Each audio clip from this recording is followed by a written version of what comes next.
All right, guys, I got so many comments from you when I had this guest before. Candace, please just shut up. It was that good of an episode, and I'm only human, you guys. I was so excited, obviously, because I finally had someone who was able to further inform us regarding the CIA, all of the declassified documents that I've been reading. To have someone be so forthcoming and honest about his experience in the CIA, I truly was like a kid at Disneyland. I couldn't help myself. But I promised you guys I would bring him back, and we're going to cover so many more topics. So Kevin Shipp, welcome back to Candace. Thank you. Thanks for having me back. Tremendously successful episode. Good. I think currently above 4 million views on YouTube alone. Great. People are really just craving truth. Yeah. They know the mainstream media is lying. Mm-hmm. Hearing your story and your journey through the CIA, also you being a whistleblower, which makes us terrified for your life. Mm-hmm. It really tells us that we're at a turning point, I think, in the United States. We are. And thanks to programs like yours, and the mainstream media is no longer the propaganda arm of the CIA, is no longer in ultimate control. Now we have shows like yours and others that are getting the truth and the real news out, and people are desperate and they're thirsty for that sort of thing because we've been lied to for so long. And I think that's why your show is doing so well, because you got the courage to put the truth out there, which I admire. And so, yeah, things are looking a lot better than they were. That is for sure. I think you had mentioned that under Obama, Project Mockingbird. Mm-hmm. I guess just elaborate on what you were telling me about that before. Well, Project Mockingbird, they alleged that went away in 1976 when George H.W. Bush, who, by the way, was a longtime CIA operative, which he covered up, George H.W. Bush, they put him as director of the CIA intentionally, and he came out and gave a news conference when Mockingbird was busted by the Church Committee. Bush came out and did a news conference saying, well, this is an official statement. The CIA will no longer pay journalists to plant stories in papers. But then people missed the last part of his statement. From now on, it will just be voluntary. The CIA has a whole lot of ways to make something voluntary a necessity. So it continues. It continues today.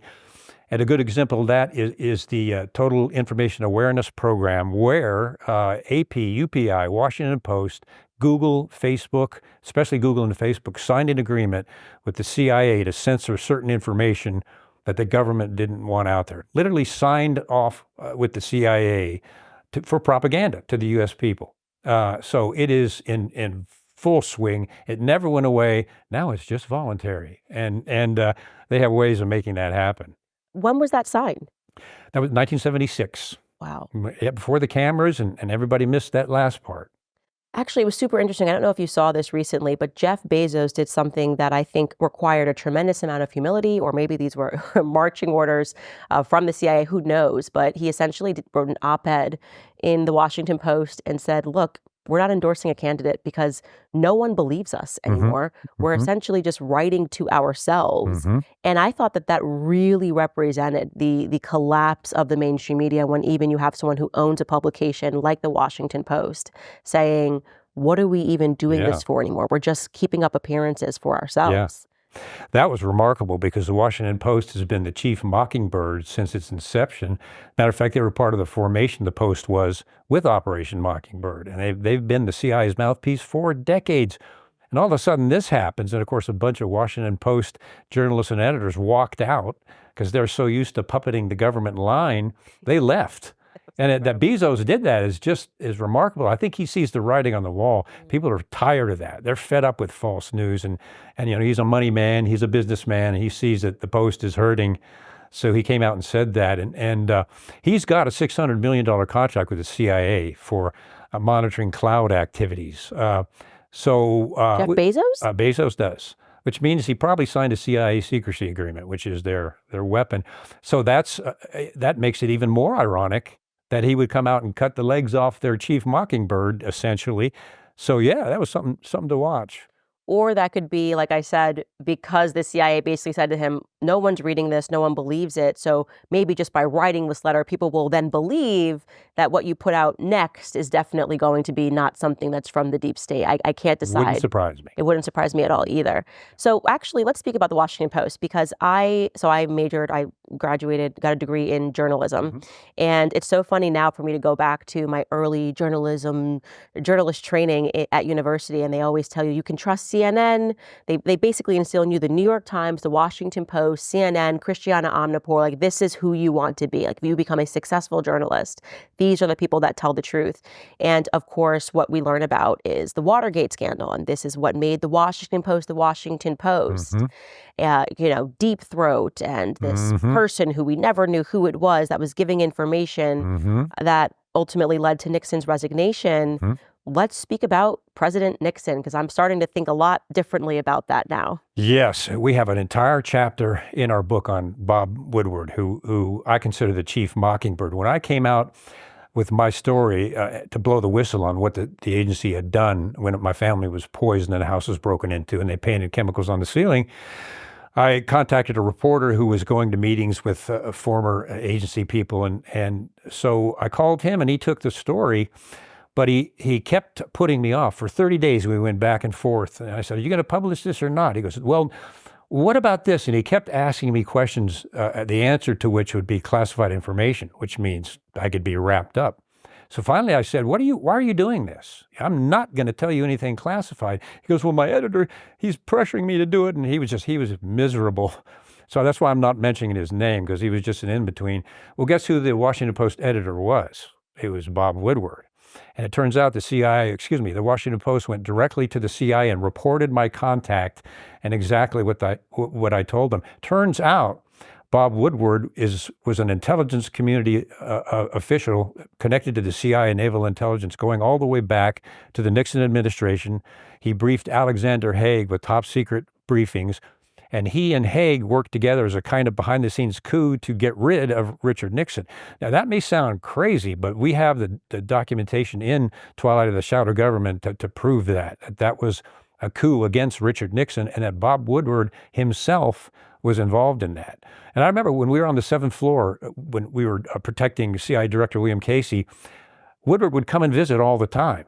And William Casey hated the press, except for Bob Woodward. And he'd always clear him right in, and they'd go behind closed-door meetings, and we were all like, what the heck?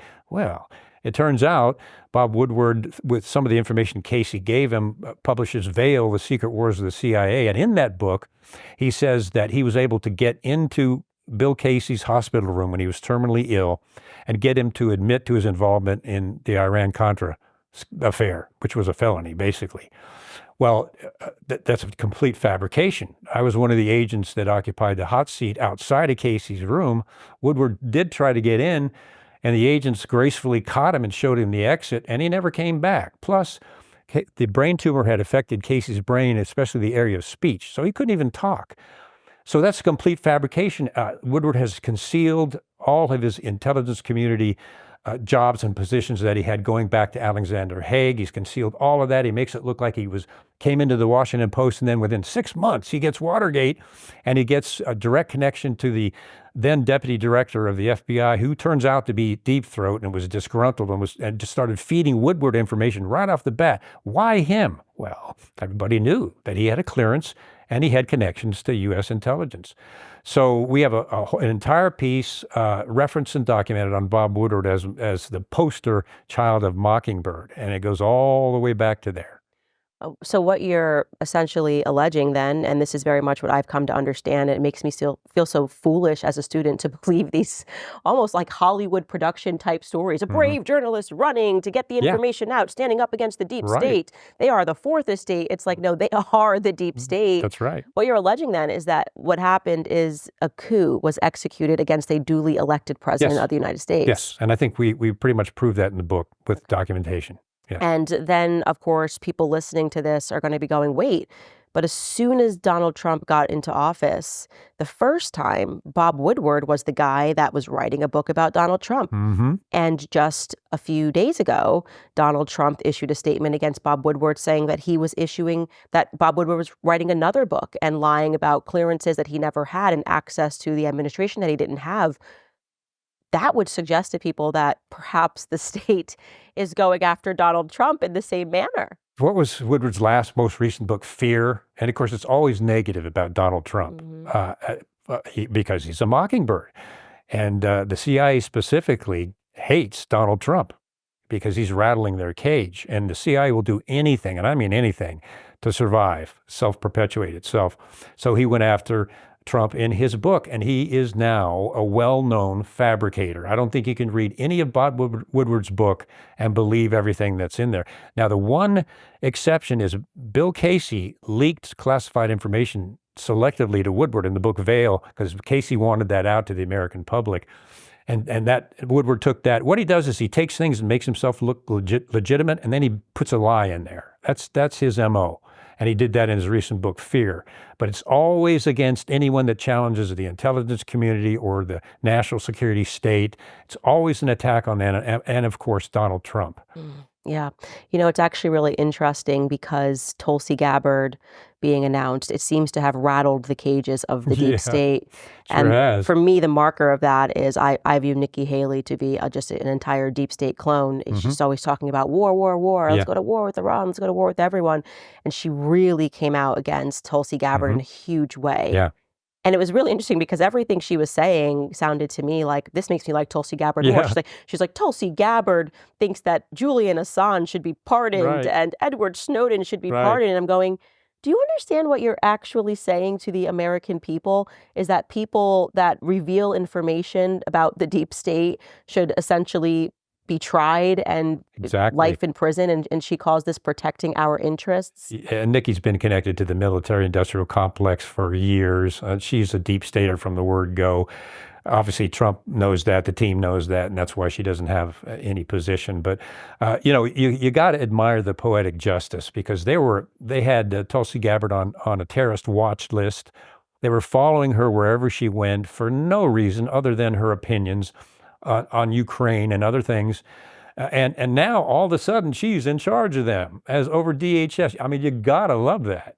And that's the kind of thing we need, is people from the outside like that, especially people that have been attacked by the shadow government deep state that are now going back in to really clean some house. First time in my entire career I've seen this actually possible. And somebody pinch me and wake me up, because I think I'm dreaming. But it's going to be a battle from now on, getting rid of these deep staters, especially in the CIA and their bureaucrats. It's going to be a war. So we should be excited, but at the same time, really concerned and keep our eye on these people, because they're going to try to stop this. Right. And I do believe that some people around Trump are obviously deep state plants, because the fact that Mike Pompeo's name was actually being floated. Yeah. And that was real. I know people in his inner circle, they were shocked that people were trying to push him. And these are the people that gave tons of money to his campaign and trying to push him. Could you imagine, to name Mike Pompeo? Could you get anybody that is more of a deep state plant than Mike Pompeo? He is not even a plant; he is the deep state. Well, yeah, it's funny, because when he was first appointed to the CIA, I remember I turned to my wife and I said, if he's an honest man, he will not be there for long. They're going to turn him. Well, what did Pompeo do? And he ruined his political career. He put an assassination order out for Julian Assange, and then he called Tucker Carlson and threatened him with arrest for talking about the Assange case. This is Mike Pompeo. He either was already deep state. The CIA has a wonderful way of turning people when they get in there. Trust me, I know. And the upper 20% of the CIA, they do not believe in democracy. They do not believe in the U.S. Constitution. They believe in the CIA and its global juggernaut staying in control and perpetuating itself. That's all they believe in. And some of them, and I've worked for some, they're basically psychotic. They're narcissists. And so Pompeo got in there, and whether he was coerced into doing that by Gina Haspel, who is a shadow government deep stater from the word go. She's the one that destroyed the torture tapes, videotapes, and it wasn't just waterboarding, it was worse. John Brennan was operating through Deputy Director Haspel against Pompeo when Pompeo was director, and so the under bureaucracy at the upper levels of the CIA was working against Pompeo while he was there. That's going to happen again. And if Ratcliffe takes over, he's going to need a team of defense people in the administration behind him, because they're going to try to put their steely knives in his back. And he absolutely needs to appoint the right deputy director underneath him that will go with the reforms that the administration has ordered him to do. Because if that's not the case, then the DDCI will undermine him. They have a whole global monstrous network to protect, and much of it illegal and criminal, including drug running and other things that they don't want coming out. So you bring a reformer like Ratcliffe in, you better be careful, and you better have outsiders come in to support him, the chief operating officer and others, that will make sure that bureaucracy doesn't try to undermine the new director. All right, interrupting this conversation briefly to remind you all about GoldCo, because we're all wondering what they have in store for President-elect Donald Trump. Are they going to crash the economy before he gets into office? Are they going to kick off World War III? I really don't know what they're up to, but I'm also not waiting around to find out. And I don't think that you should be either, which is why you should go to CandaceLikesGold.com to learn about my partners over at GoldCo. They are the precious metals company that I trust. They're top rated. They have impeccable customer service, and they've supported this show since the very beginning. For my listeners, they're going to give you a free gold and silver kit. This kit will teach you about how precious metals can protect your money and help you invest in the future. You can also get up to a 10% instant match in bonus silver on qualified orders. I do not want you guys to miss out on this, and this is a great way to help support the show. All you have to do is go to CandaceLikesGold.com. Again, that's CandaceLikesGold.com. Okay, on the topic of turning people once they go in, because we have seen this happen so many times, good guys gone bad. What are their mechanisms for doing that? I've heard people are fearful that they'll drop kiddie porn on their laptops, or maybe they find a family member and there's some really a blackmail operation. Mm-hmm. What happens? Well, I mean, if you humbly look at my case, they tried to erase me by placing me and sadly my family as collateral damage in a very badly poisoned house that had mycotoxins leaking out of the ceiling. Now, mycotoxins are what Saddam Hussein used on the troops, called yellow rain. It's a very deadly neurotoxin. And I found it only shows up under a black light. And as this was all happening and my family was deathly ill, I hit the ceiling and I found these mycotoxins. And of course, later, while we were out of the house, they broke in and I hit it again. And there's big brushstrokes of some chemical that was invisible. They painted over it. So, they have every way to try to get rid of you. And then there's the secrecy agreement, which is their weapon. Anybody, for example, MK Ultra, people involved in that, if they've signed a CIA secrecy agreement, they will sit them down and they will say, this is what you signed and agreed to. If you reveal anything classified, whether you like it or not, you're going to be charged and you're going to go to prison. And that's the weapon of fear. They tried to use that on me. Didn't work because I answer to a higher authority. But they've used it down through the years to silence people from coming out with some of these perverse and illegal operations. So essentially, the people just value their freedom, and they just go, okay, I'm just going to play along with the deep state. Yeah, and a lot of these people go in and they have families to support. It's their health insurance, it's their retirement, and if they don't play by the rules, they lose all of that and they're financially destroyed, which they, of course, tried to do to me also. And they have an entire procedure they've developed over the last 40 years, since Gary Webb, even if you know the story of Gary Webb. They destroyed his career, ruined his journalistic career, he's lost his marriage, his finances, and then wound up in a hotel room with 2 bullets in his head because he reported on CIA drug running, and he wrote the book Dark Alliance. That is a classic case of how the CIA will, their most favorite form of assassination is pushing someone to suicide. And then that gives them the doctrine of plausible deniability. And that comes from National Security Council Directive 10-2 in 1948, where the CIA can do anything it wants: sabotage, subversion, economic warfare, assassination. It can do anything it wants as long as there's plausible denial for the U.S. government. They can deny any involvement. The CIA can do anything it wants. Now imagine that. With their $39 billion plus budget and the power of secrecy they have, the things that they have done and are doing are unconscionable. Let's talk about Julian Assange, because it has been reported many times, Tucker Carlson has said this many times, that Mike Pompeo did call for his assassination, which is just shocking to hear that. Shocking. Yeah. What is it about Julian Assange that motivated them? I mean, obviously, WikiLeaks, he created WikiLeaks, you had all these documents. What was in the documents that you think caused the deepest fear for the deep state? Well, the deepest fear, of course, was the emails that he revealed between the Department of State and other officials and some of the dirty deeds that they were doing. And of course, there's the videotape of them killing those innocent people, 2 of which were reporters and photographers. What the CIA fears is exposure. And Julian Assange was starting to expose the whole thing. and which jeopardizes the CIA's existence, which it will, as I mentioned, will do anything to keep from happening. So Julian Assange is public enemy number one because he challenges the system of secrecy, and that's where their power is. That's why he's such a hero, frankly. That's why people love him so much, because he stood up in their face and he said, this is what you're doing. And he showed everybody just the tip of the iceberg, really, what they're doing. And they will not have that. It is shocking that there are people who still believe, and obviously I think now it's a smaller fraction of people than it was before, but who genuinely believe that there is not propaganda in the West, and that they're educated when they read the New York Times, and they are educated about issues, historical and present, because they're reading the Washington Post, and they're a part of this sort of elite people who know not to give in to misinformation and disinformation, and even the overusage of those terms obviously to me feels just like a Project Mockingbird, conspiracy theorists and things of that nature. Yep.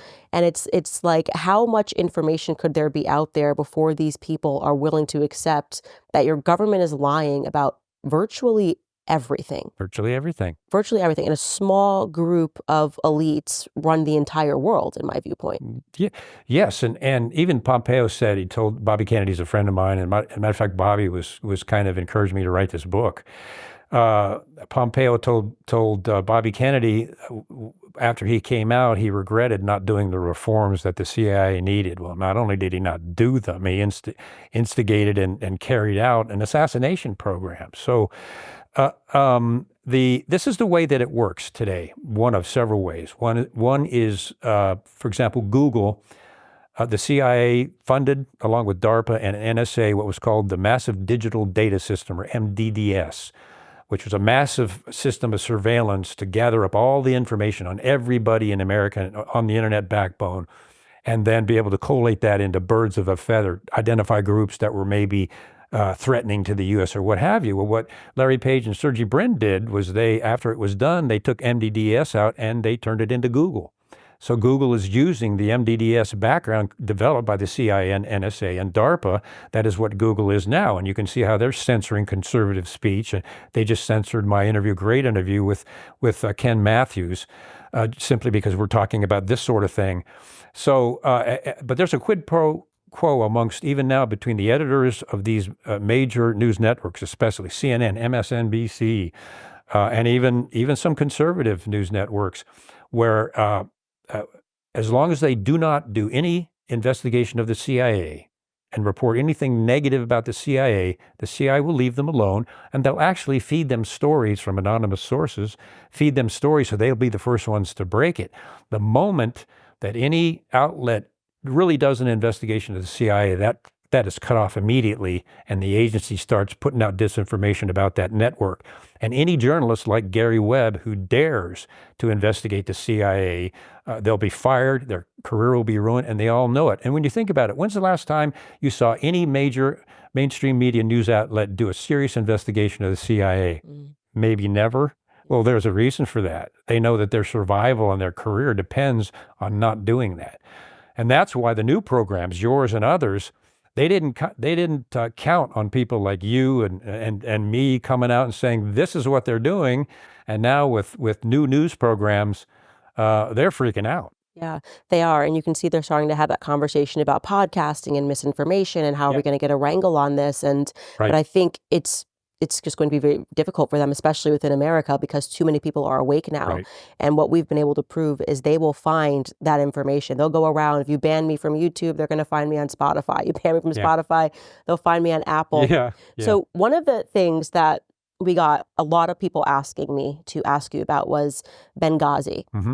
Now, before we get there, and you guys, please just allow me to get through this, I do want to read this to my audience. I'm going to skim through it, but it was a speech that Muammar Gaddafi gave. It was at the 64th UN General Assembly in 2009. Major piece of my own awakening, having read this and realized suddenly that I have no idea what the hell our government is ever doing overseas, and virtually everything they've told us has been a lie. So I'm going to get through this, skim through this speech, get his reaction on it, and then we're going to kind of go through everything that Muammar Gaddafi brings up. Now, I want to be very clear here. I don't agree with everything in the speech. Actually, this speech, I think, really is more questions than answers. And just to kind of put it in context for you guys listening, essentially he's standing up before the General Assembly in 2009 and just saying, why are we pretending that the United Nations is about giving all of the nations equal power when really we know that just a few nations have any power here? And it's the UK and it's the United States and it's Israel, and everyone else is kind of just playing pretend. Okay, so we start speaking about just the UN Charter in general. The preamble of the Charter states that armed force shall not be used save in common interest. That is the preamble that we agreed to and signed, and we joined the United Nations because we wanted the Charter to reflect that. It says that armed force shall only be used in the common interest of all nations, but what has happened since then? 65 wars have broken out since the establishment of the United Nations and the Security Council. 65 since their creation, with millions more victims than in the Second World War. The preamble also states that if armed force is used, it must be a United Nations force. Since the establishment of the United Nations in 1945, if there is an act of aggression by one country against another, the entire United Nations should deter and stop that act. If a country, Libya for instance, were to exhibit aggression against France, then the entire organization would respond because France is a sovereign state member of the United Nations and we share the collective responsibility to protect the sovereignty of all nations. However, 65 aggressive wars have taken place without any United Nations action to prevent them. We are 192 nations and countries, and we are like the Speaker's Corner in London's Hyde Park. We just speak and nobody implements our decisions. We are mere decoration without any real substance. At present, the Security Council is security feudalism, political feudalism for those with permanent seats, protected by them and used against us. It should be called not the Security Council, but the Terror Council. We should not live in the shadow of this injustice and terror. Superpowers have complicated global interests, and they use the veto to protect those interests. For example, in the Security Council, they use the power of the United Nations to protect their interests and to terrorize and intimidate the Third World, causing it to live under the shadow of terror. From the beginning, since it was established in 1945, the Security Council has failed to provide security. On the contrary, it has provided terror and sanctions. 65 wars have broken out, either fighting among small countries or wars of aggression waged against us by superpowers. American presidents used to threaten us with all manner of weapons, saying that they would send us Desert Storm, Grapes of Wrath, Rolling Thunder, and poisonous roses for Libyan children. That was their approach. American presidents used to threaten us with operations such as Rolling Thunder, sent to Vietnam, Desert Storm sent to Iraq, Musketeer sent to Egypt in 1956, even though America opposed it, and the poisonous roses visited upon Libyan children by Reagan. Can you imagine? One would have thought that presidents of a large country with a permanent seat on the Security Council and the right of veto would have protected us and sent us peace. And what do we get instead? Laser-guided bombs carried to us on F-111 aircrafts. This was their approach. We will lead the world whether you like it or not and punish anyone who opposes us. Another matter that should be voted on in the General Assembly is that of compensation for countries that were colonized so as to prevent the colonization of a continent, the usurpation of its rights, and the pillaging of its wealth from happening again. Why are Africans going to Europe? Why are Asians going to Europe? Why are Latin Americans going to Europe? It is because Europe colonized those peoples and stole their material and human resources of Africa, Asia, and Latin America. Our oil, minerals, uranium, gold, and diamonds, the fruit, the vegetables, the livestock, and the people, and used them. Can we trust the Security Council or not? Can we trust the United Nations or not? We must look into and investigate the bombing of Somalia. Somalia is a United Nations member state. Then there is the former Yugoslavia. No country was as peaceful as Yugoslavia, constructed step by step and piece by piece after being destroyed by Hitler. We destroyed it as if we were doing the same job as Hitler. The invasion of Iraq was a violation of the United Nations Charter. It was done without any justification by superpowers with permanent seats on the Security Council. Iraq is an independent country and a member state of a General Assembly. How could those countries attack Iraq? As provided in the Charter, the United Nations should have intervened and stopped the attack. There was a total massacre or genocide. More than 1.5 million Iraqis were killed. We want to bring the Iraqi file before the International Criminal Court, the ICC. If the court is unable to accommodate us, then we should not accept it. Either it is meant for all of us, large or small, or we should not accept it and we should reject it. The wars that took place after the establishment of the United Nations, why did they occur? Where was the Security Council? Where was the Charter? Where was the United Nations? There should be investigations and judicial intervention. Why have there been massacres? We can start with the Korean War because it took place after the establishment of the United Nations. How did a war break out and cause millions of victims? Nuclear weapons could have been used in that war. Those who are responsible for causing the war should be tried and should pay compensation and damages. Then we come to the Suez Canal War of 1956. That file should also be opened. 3 countries with permanent seats on the Security Council and with the right of veto in the council attacked a member state of this General Assembly. And a country that was a sovereign state, Egypt, was attacked. Its army was destroyed, thousands of Egyptians were killed, and many Egyptian towns and entities were destroyed, all because Egypt wanted to nationalize the canal. How could such a thing have happened in the era of the United Nations and its charter? There were 3 million victims of that war. During 12 days, more bombs were dropped than during 4 years of the Second World War. It was a fiercer war, and it took place after the establishment of the United Nations. Then there was the war in Grenada. The country was invaded even though it was a member state. It was attacked by 5,000 warships, 7,000 troops, and dozens of military aircraft, and it is the smallest country in the world. This occurred after the establishment of the United Nations and the Security Council. And the president of Grenada, Mr. Maurice Bishop, was assassinated. How could that have happened with impunity? Regarding Afghanistan, who says that if the Taliban form a government, they would possess intercontinental missiles or the kind of airplanes that hit New York? Did those airplanes take off from Afghanistan or Iraq? No, they took off from American airports. So why is Afghanistan being struck? The terrorists were not Afghans or Taliban or Iraqis. Why are we silent? As president of the General Assembly, Mr. Ali Trekkie should open an investigation of the assassinations files in addition to the war files. Who killed Patrice Lumumba and why? We merely want record of it. We want to know how an African leader, a liberator, came to be assassinated, who killed him. We want our sons to be able to read the history of how Patrice Lumumba, the hero of Congo's liberation struggle, was assassinated. Then there is the assassination of the United States President Kennedy in 1963. We want to know who killed him and why. There was somebody called Lee Harvey Oswald who was then killed by one Jack Ruby. Why did he kill him? Jack Ruby, an Israeli, killed Lee Harvey Oswald, who killed Kennedy. Why did this Israeli kill Kennedy's killer? Then Jack Ruby, the killer of Kennedy, died in mysterious circumstances before he could be tried. We must open the files. The whole world knows that Kennedy wanted to investigate the Israeli nuclear reactor. This involves international peace and security and weapons of mass destruction. That is why we should open this file. Then there is the assassination of Martin Luther King and the Black reverend and human rights activist. His assassination was a plot, and we should know why he was killed and who killed him. Why is it that Iraqi prisoners of war can be sentenced to death? When Iraq was invaded and the president of Iraq was taken, he was a prisoner of war. He should not have been tried. He should not have been hanged. When the war was over, he should have been released. We want to know why a prisoner of war was tried. Who sentenced the president of Iraq to death? Is there an answer to that question? We know the identity of the judge who tried him. As to who tied the noose around the president's neck on the day of sacrifice and hanged him, those people wore masks.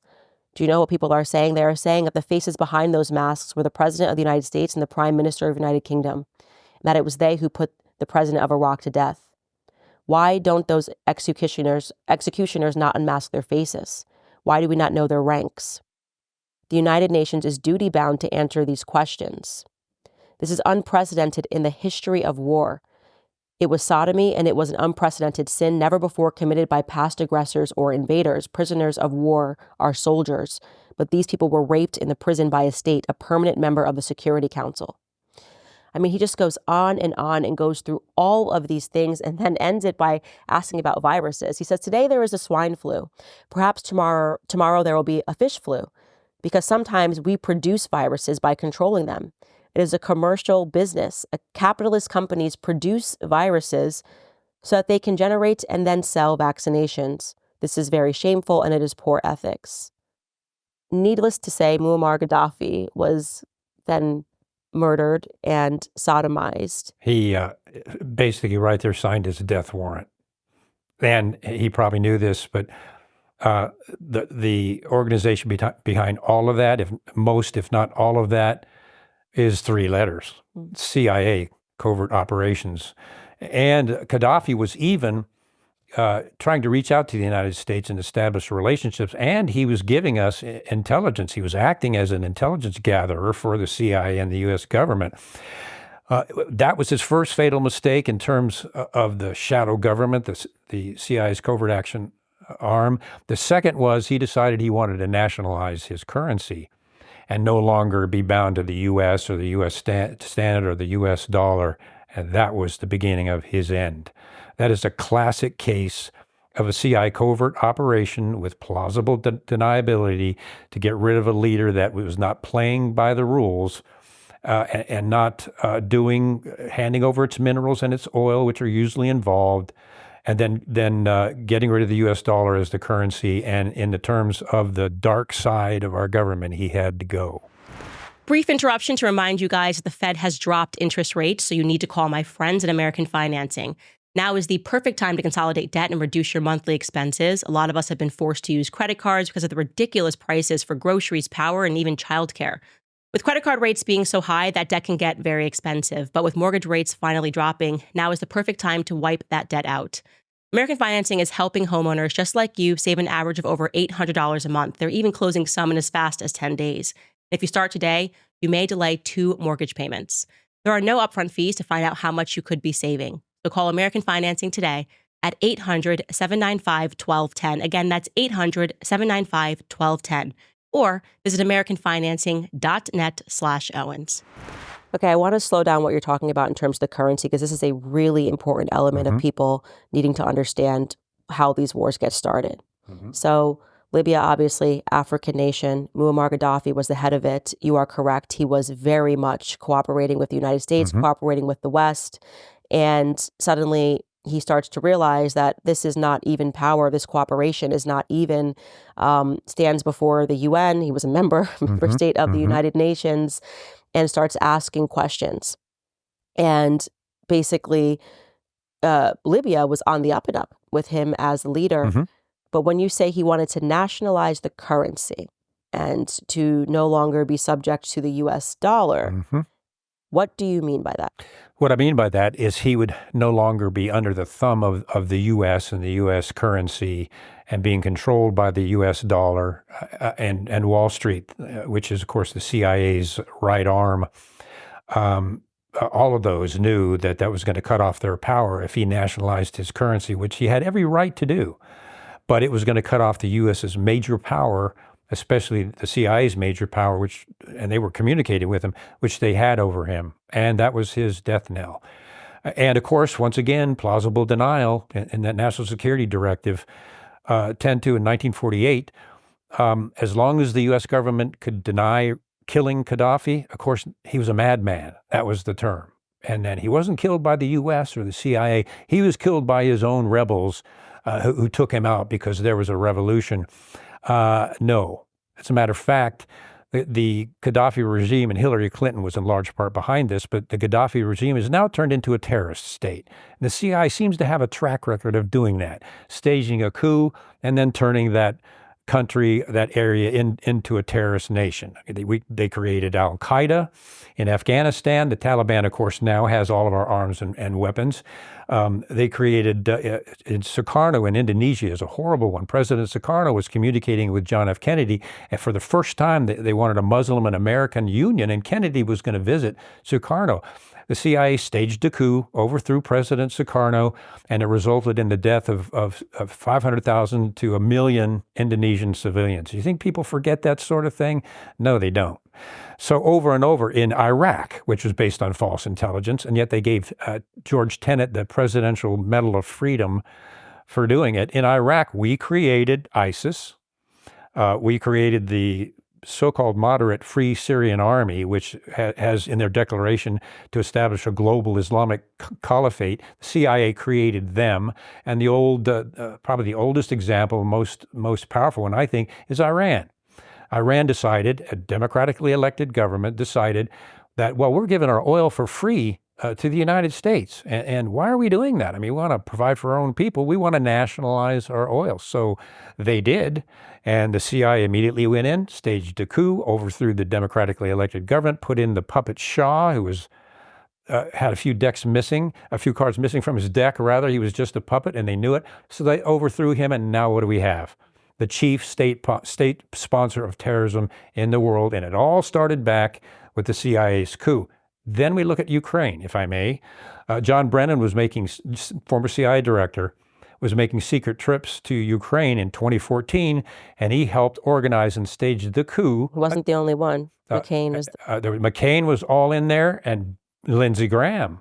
Now, he changed his spots. As soon as McCain died, Lindsey Graham became a Trump supporter. So what's going on with him? That's a big question.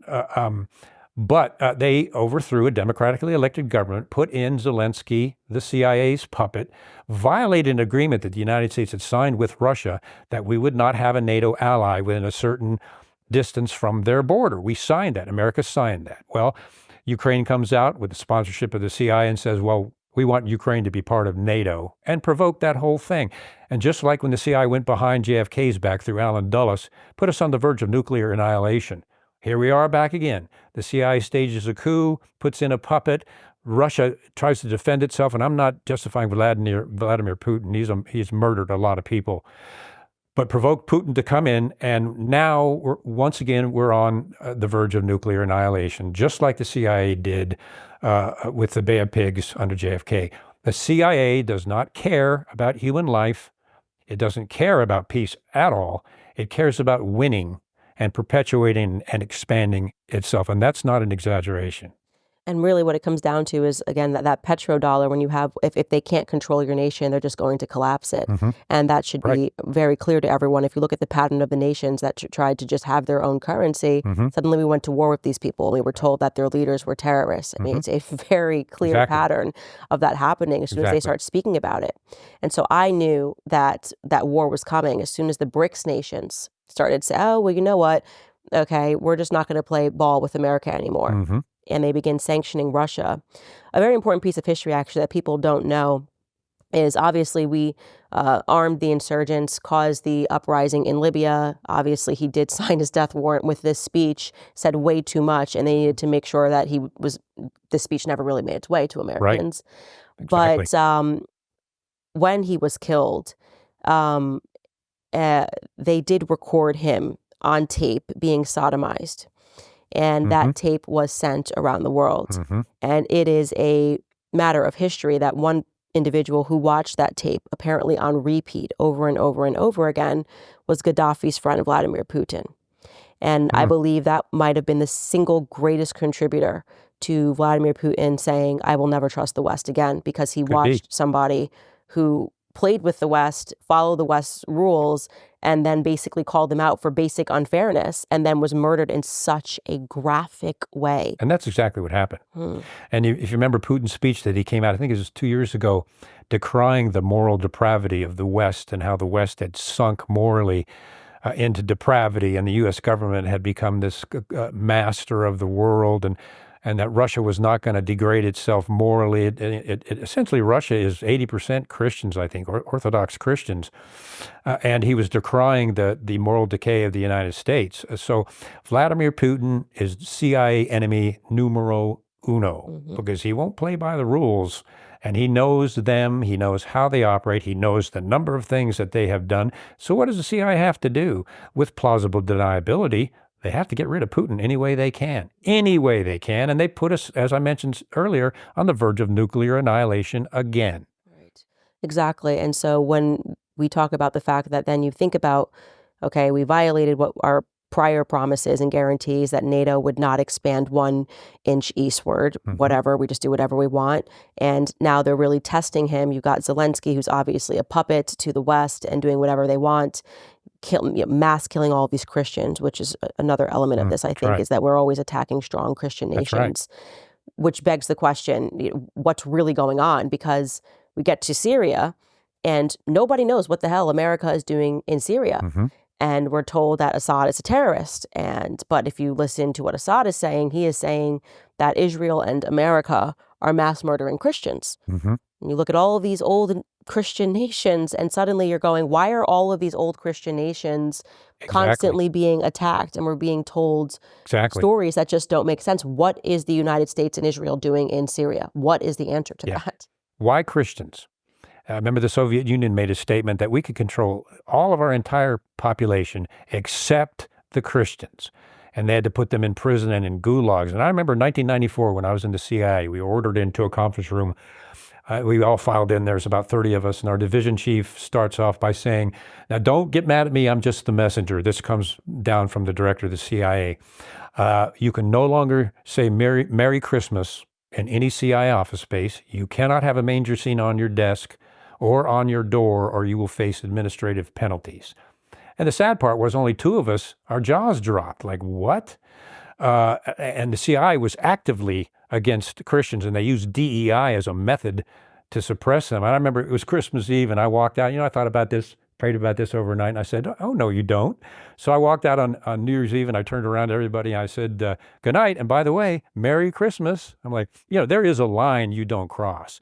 Well, there was an outrage from the CIA populace, and as evil people always do, when they got resistance, they backed off and said, well, never mind, But it has been Christianity, because the Christians are the only ones that will not answer to tyranny. We believe in God and a higher power, and we will not be manipulated by a tyrannical regime. And that's why Christians are despised around the world, including in this previous administration, my goodness. And going back to Obama, how they attacked Christians and eliminated the religious freedom post at the Department of State, and on and on and on it went. But that's the reason. And even in Iraq, once I began examining things through the lens of Christianity, things got very interesting, like just things that we do historically, the people that we're killing, some of the oldest Christian villages in Iraq completely obliterated by the United States. What's going on right now in Azerbaijan, which is crazy because you have Israel supplying the arms to murder Christians. It's always Christians that are being mass murdered. And it's why I absolutely refuse to support what's happening. I'm not going to allow Russia. You don't have to support Vladimir Putin, but I will not support the mass killing of Russian Christians. No excuse for it. And Hiroshima was the only city in Japan that was largely a Christian city. In Nagasaki, they dropped that bomb 300 feet. And these were away innocent people that had nothing to do with the war, and the Japanese had already started brokering a surrender. They'd witnessed a nuclear blast. They were terrified, and they wanted to work through peace negotiations. We're in the middle of that when they dropped the bomb on innocent people, which I think most students in their history books, they don't hear that part. But once again, it's this monstrous global juggernaut of the CIA and the shadow government. And in the book, we're making the case for reforming the CIA, redoing the National Security Act of 1947, and eliminating the CIA's covert operational authority entirely, and turning that sort of thing over to the DIA, where it used to be, and eliminate the CIA's unbridled power and their use of secrecy to basically manipulate our elected government. Most of the time when a company says free, they really mean see the fine print. There's no shortage of ads from the big wireless carriers offering the latest iPhone for quote-unquote free. But if you look deeper, you'll realize to qualify, you need to trade in your phone valued at $1,000. You will need to be on the $100 a month unlimited plan and pay the $35 activation fee. That's a lot of money for a free phone. Don't fall for it. PureTalk, my cell phone company, has a better option. Get a brand new iPhone 14, which has all of the bells and whistles that you need. Plus, you get unlimited talk, text, and 15 gigs of data and a mobile hotspot, all for $50 a month. That is half the price of the big guys, and you get a new iPhone powered by America's most dependable 5G network. So go to puretalk.com/Owens today. Switching is very easy. Plus, when you go to puretalk.com/Owens, you'll get an additional 50% off your first month. That's puretalk.com/Owens. Again, PureTalk, America's wireless company. So what's really interesting is I think people around the world believe that Americans are somehow not suffering as well. I mean, we are seeing the complete decline of our nation. You can see this everywhere, the education system. And I really think that America is just a slave state. It's like we have a lot of bodies. They can send people to die overseas. Like I said, and nothing is getting better here. Nothing has gotten better here, in my opinion, since the establishment of the United Nations. So it begs the question, what nation is on the incline? What nation is actually thriving because of this globalist environment? I don't understand. If no place is getting better, why is the CIA intent on destroying everywhere? That's a fantastic question. When the CIA was created, in its charter, and Truman later regretted, as you know, that's in our book, he regretted creating it and said it was casting a shadow over our freedom. He deeply regretted even creating it. But in the CIA's charter, it gives them unbridled authority to do covert operations. supposedly accountable to the president, which they never are, and using the doctrine of plausible denial, which existed when I was there. The CIA can do anything it wants to any country and any person as long as the government isn't blamed for it. And they do. They do all of that. So it's a monstrous juggernaut. And when they did the National Security Act of 1947, and especially the National Security Council Directive 10-2, they opened Pandora's box to the CIA, and the devil came out. And the CIA became this massive, murderous organization. I think last estimate, they've been responsible for the death of 7 million people around the world. Our CIA has done that. And it's time for that to stop. It's time for that part of the CIA to be removed. I think they should keep the Director of Intelligence and the other ones that Truman intended, but the CIA's covert operational authority needs to be eliminated entirely. And that's what I'm pushing for and proposing, and as well as Bobby Kennedy and others, and that has to be done because it is a monstrous, wicked, evil organization that has a secret budget with our tax dollars that is killing, murdering people, and overturning democratic governments. Time to stop. So I'm going to ask you a question. There are all of these CIA black sites. Area 51 would be a place that we have no idea what goes on there. Mm-hmm. We also know Diego Garcia. Mm-hmm. What goes on at these places? Oh, Diego Garcia is a very secret facility. Of course, we're there. Intelligence is there. Certain sectors of the military are there, but nobody knows what they're doing at Diego Garcia in terms of the public. It just sits there doing the intelligence community's bidding. And of course, recent reports have come out about Diego Garcia's possible role in the Malaysian Flight 370 and its utter disappearance. In my view, there were on board Malaysian, you may know this, Flight 370 on board were a company that had engineers that were developing chips that could function at room temperature, supercompute at room temperature. Extremely valuable technology to defense and intelligence. They were on that plane. And we mentioned before, I think you have interviewed somebody on this. They finally released some of the footage of the aircraft before it disappeared, and there's objects rotating around the plane, changing its course, and then poof, it's just gone. No wreckage, and the wreckage they claim they found an ocean away wasn't even from that flight. So there's something that really needs the American people to look into, and maybe this new administration, because I think something really nefarious happened there. I think that the government has technology that we couldn't even imagine. Do. Yeah, and that's what all of these bases are meant to protect. And that brings me to NASA, because I fell down a dark hole looking into the origins of NASA, and I'm not kidding when I say they are satanic. It's not like, I think people say sometimes when we say, oh, it's satanic, like we mean this in sort of a light way, but like they were doing satanic chants as they established the Apollo program. This guy, Jack Parsons, was following a dark art known as the Lima, Aleister Crowley, sex cults. It's very, very dark. And I know that following the Korean War, because I've looked into MK Ultra, you had people in the military that came back and were saying that it was the first time that we had engaged in biological warfare and spraying the population. And a lot of people now wonder, and you hear people say that the sky doesn't look the same as it looks when I grew up, and we don't really know what NASA does. We just know, well, we went to the moon, so it's okay that they're taking billions and billions of dollars because we 1969, we went to the moon. Yeah. Do you think that biological warfare, like a piece of that, could be executed on even like our own population? And we're just theorizing here, obviously. I have no proof of that, but it's a conversation people are having. And they need to have that, because if they think it's in the interest of preserving the United States and its the upper levels of the national security state, we're in a post-constitutional government. We are now under a national security state, which will perpetuate itself at all costs. If it came down to spraying Americans, I think they did that to Army troops back during around the time of MK Ultra. They sprayed a bunch of American troops with a bioweapon. Of course, the base we were on, they buried chemical weapons, mustard gas, and other things. So yes, they have been doing that. And I have to agree too, because I remember I've always been they used to call me a sky person when I was working outside, because I love clouds and I love the sky. The sky is not the way it used to be. Whatever conclusion you want to reach, it's a mess with just trails everywhere. And it's just contrails from the condensation. Well, wait a minute. Air engineering has improved, not gone backwards. And back in my day, they didn't put out all this stuff. Question mark. What's that all about? And I think people need to ask that question because it has changed.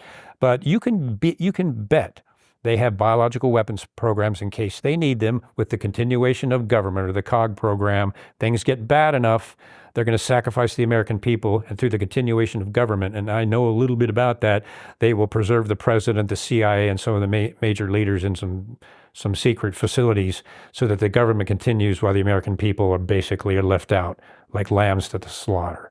There's biological warfare, of course, psychological warfare, which is taking place in our classrooms and on our children. And I also believe a big element of the psychological warfare, I mean, this is undeniable. Why on earth would the Pentagon have a budget for Hollywood films? I mean, it's just like they do things and then they produce a Hollywood film and everyone thinks that they're seeing, oh, this is exactly what happened in World War II or exactly what happened during World War I. True. And this really gets back to Tavistock Institute. Yes. And the CIA has its own media liaison office now, Hollywood liaison office. They literally wrote, the CIA did, part of the script for the movie Argo.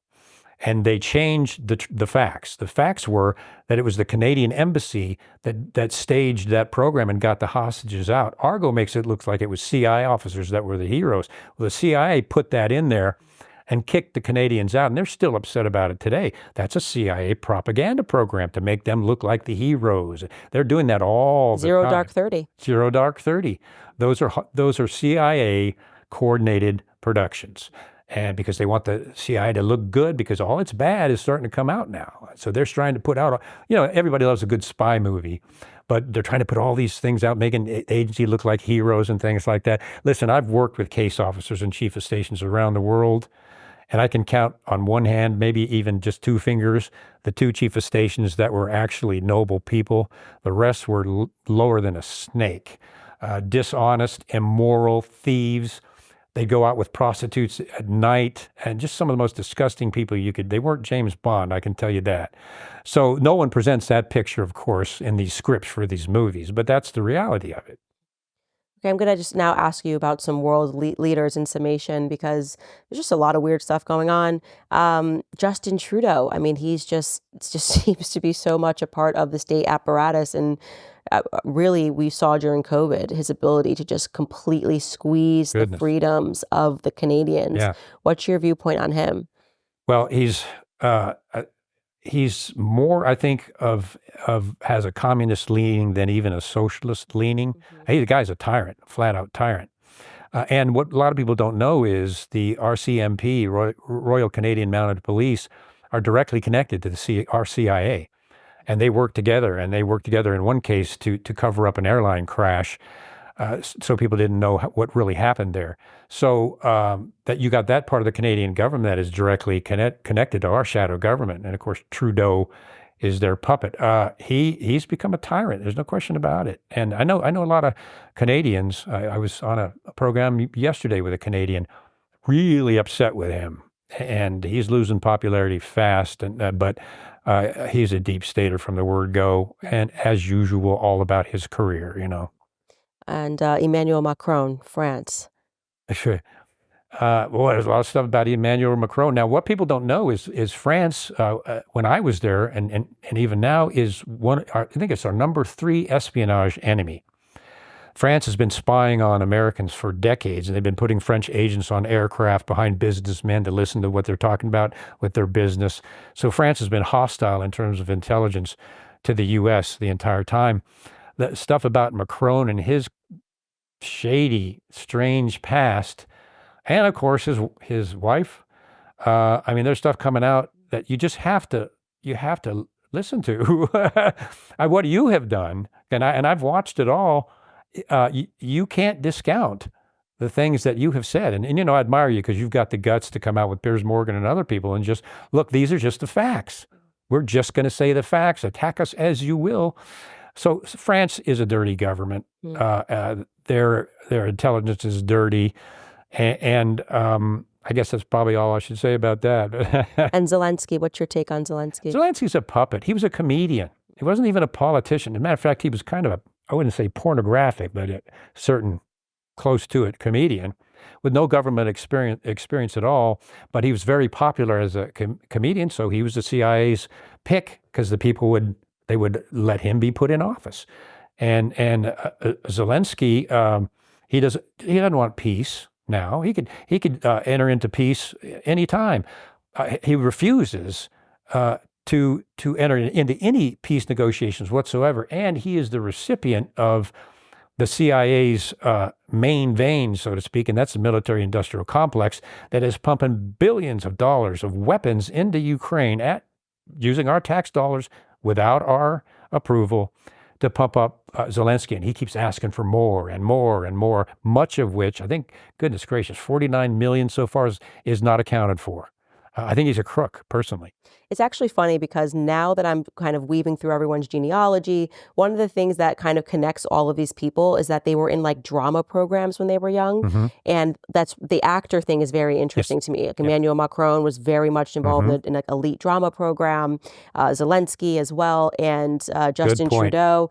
And it's super interesting because I think that some actors are also agents. And one person in particular, no one will ever convince me that this is wrong. I have absolutely no proof. So I will say that this is just my own theory. Sean Penn, I'm convinced, is a CIA agent. I mean, he appears everywhere. He's always involved in all of these movies about what would be CIA operations. As soon as Ukraine happened, he's over there. He's meeting with President Zelensky. No one will not convince me that Sean Penn is a CIA agent. And it would be very smart if you're going to be producing these Hollywood films to tell stories, to have some of these people quite literally be trained actors that are also agents. I mean, it's duplicitous, but it's actually I can carefully confirm that there are several actors that are CIA agents. Tell us who. Can't do that. I'm still trying to stay out of jail. So right, guys. I am so right. Trying my best to stay out of prison. I'm close. Well, we sold a ton of these books before, but we actually need to sell a lot more of them. I know, guys, that it went out of stock. I'm actually so proud that it actually sold out its first print because you absolutely deserve all of the success in the world. The fact that you just have the courage to do this and that you put your entire family's life at risk. So you guys do not walk, run to get this book, Twilight of the Shadow Government, How Transparency Will Kill the Deep State. I believe that we are a part of that transparent effort. Obviously, if you look at the top of the Spotify and Apple podcasts, you have people, Joe Rogan, me, Tucker Carlson, Theo Von, and that's just because he's hilarious. He's not even overtly political, but willing to have these conversations. Where could people go to get this book? Right now they can go on Amazon.com. They're going to restock it by December the 7th. So they're out right now. It's going to be restocked by December the 7th. And this book was published without the approval of the CIA, and that's the calculated risk I took so that people will get the truth without it being stopped. And of course, my courageous co-author, Kent Heckenlively, deserves some major kudos for writing the book with me. So, and he was just banned from Australia, by the way. So join the club. Yeah, that's right. Yes, that's a badge of honor. It is. Well, you guys, you heard that. You can head to Amazon. You can get this book. Definitely own it. We want to make sure that we promote and support all of the truth tellers because we all feel that this awakening is upon us, and it's in large part thanks to the listeners like you guys. So we'll see you next time.